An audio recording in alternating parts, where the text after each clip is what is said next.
প্রচন্ড শীতের রাতে একদিন ইমাম আহমদ ইবনে হাম্বল রহমাতুল্লাহি আলাইহি সফরে বেরিয়েছেন হাদিস কালেকশনের জন্য।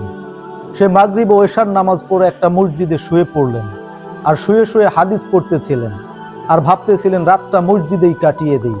হঠাৎ দারোয়ান এসে বলল, মসজিদে থাকা যাবে না, চলে যান। তিনি বের হয়ে গেলেন। প্রচন্ড শীতে সে কাঁপতেছিলেন। পথিমধ্যে দেখলেন একটি বাজার।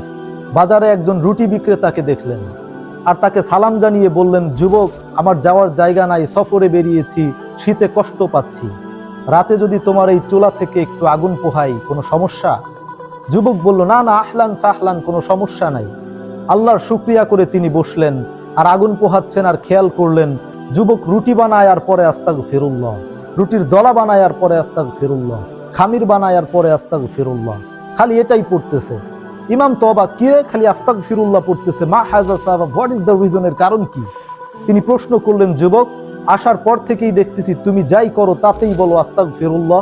যুবক বলল, আস্তাগফিরুল্লাহ আমার সবচাইতে পছন্দের আমল। আমি সব সময় আঠার মতো ইস্তেগফারের সাথে লেগে থাকি আর সব সময় পড়তে থাকি আস্তাগফিরুল্লাহ। আর এর বদৌলতে আল্লাহ আমাকে মুস্তাজাবুদ দাওয়া বানিয়ে দিয়েছেন।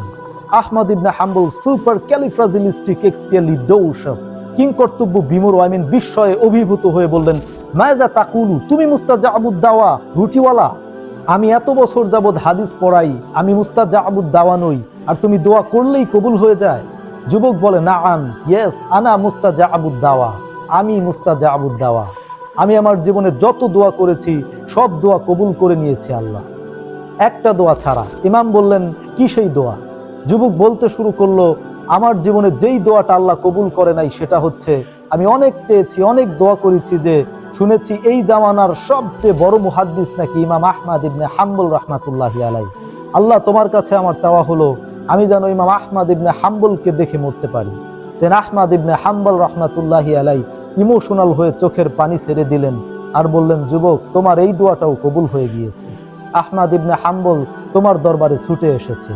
তখন যুবকও চোখের পানি ছেড়ে দিয়ে চিৎকার মেরে ইমাম আহমদ ইবনে হাম্বলকে জড়িয়ে ধরে হাতে হাত রেখে মুসাফা করে, কপালের মধ্যে চুমো খায় আর আল্লাহর শুকরিয়া করে বলে, ও ইমাম, এই দোয়াটাও আল্লাহ আজকে কবুল করে নিলেন।